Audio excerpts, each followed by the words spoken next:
போக்குவரத்து தொழிலாளர்கள் அகவிலைப்படி உயர்வு கோரி 22/1/2025 அன்று மாநிலம் முழுவதும் மறியல்.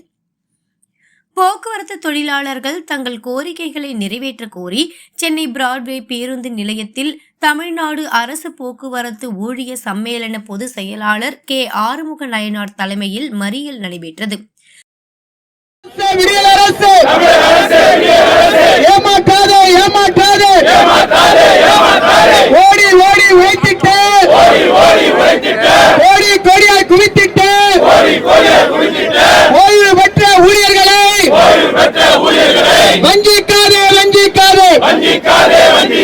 ஒப்பந்தம் போடு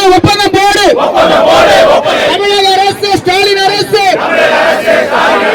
3 ஆண்டு ஒப்பந்தத்தை 4 ஆண்டு தாக்கமேன் அனுமதியோம்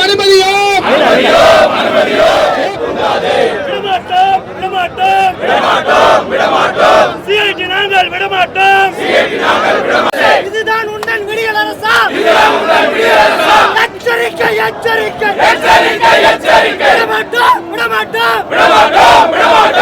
அப்போது செய்தியாளர்களிடம் பேசுகையில், ஓய்வு பெற்ற ஊழியர்களுக்கு ஓய்வு பெறும் நாளில் ஓய்வு கால பலன் வழங்கிட வேண்டும்.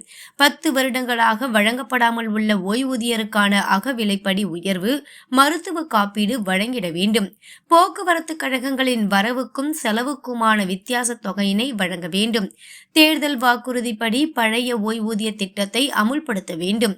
காலி பணியிடத்தை நிரப்பிட வேண்டும்.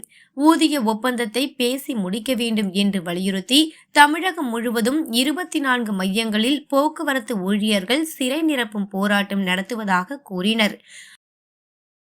போக்குவரத்து ஊழியர் சம்மேளனம் CITU சார்பாக இன்றைக்கு தமிழகம் முழுவதும் 24 பேருந்து நிலையங்களில் இந்த சிறை நிரப்பும் போராட்டத்தை நாங்கள் நடத்துகிறோம். தமிழக அரசு போக்குவரத்து கழகங்கள் ஒரு மிகப்பெரிய சேவைத்துறை நிறுவனம்.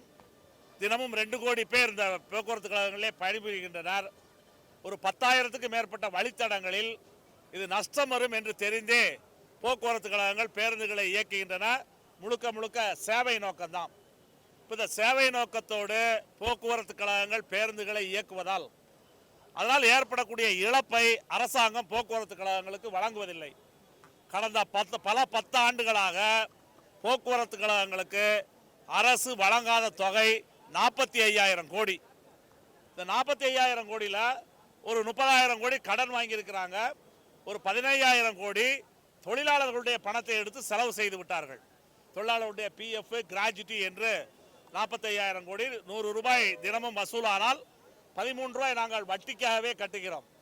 அதனால் இது போக்குவரத்து கழகங்களை இன்றைக்கு அரசாங்கம் சீர்குலைக்கக்கூடிய நடவடிக்கையிலே ஈடுபட்டிருக்கின்றது. தனியார் மய நடவடிக்கை அரசாங்கம் தொடங்கி இருக்கின்றது.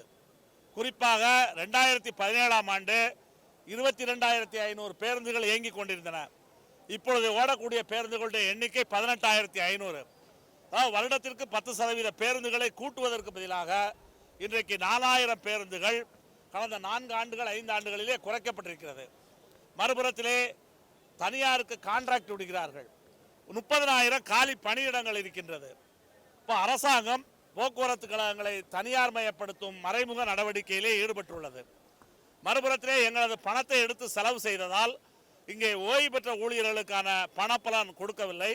கிட்டத்தட்ட ஒரு 8,000க்கு மேற்பட்ட ஓய்வு பெற்ற ஊழியர்களுக்கு 3,500 கோடி ரூபாய் அரசாங்கம் நிலுவை கொடுக்க வேண்டியிருக்கின்றது. 3,500 கோடி ரூபாய் அவர்களுடைய PF பணம்.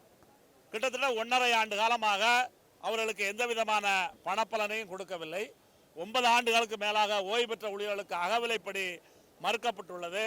அதேபோல வாரிசு வேலை என்பது கொடுக்கப்படுவது கிடையாது.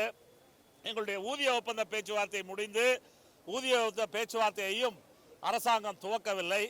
எனவே அரசாங்கத்தினுடைய இந்த தனியார் மய நடவடிக்கை, பணியில் உள்ள ஓய்வு பெற்ற தொழிலாளர்களுடைய பிரச்சனைகளை அரசாங்கம் கண்டுகொள்ள வேண்டும், அரசாங்கம் இந்த பிரச்சனைகளை பேசி தீர்க்க வேண்டும் என்ற கோரிக்கைகளை வலியுறுத்தி இன்றைக்கு இந்த மறியல் போராட்டம் என்பதை நடத்தி கொண்டிருக்கின்றோம். உடன் தென்சென்னை மாவட்ட செயலாளர் பாலகிருஷ்ணன், தயானந்தன் துரை, பாலாஜி உட்பட சென்னை நிர்வாகிகள் மற்றும் தோழர்கள் திரளாக கலந்து கொண்டனர்.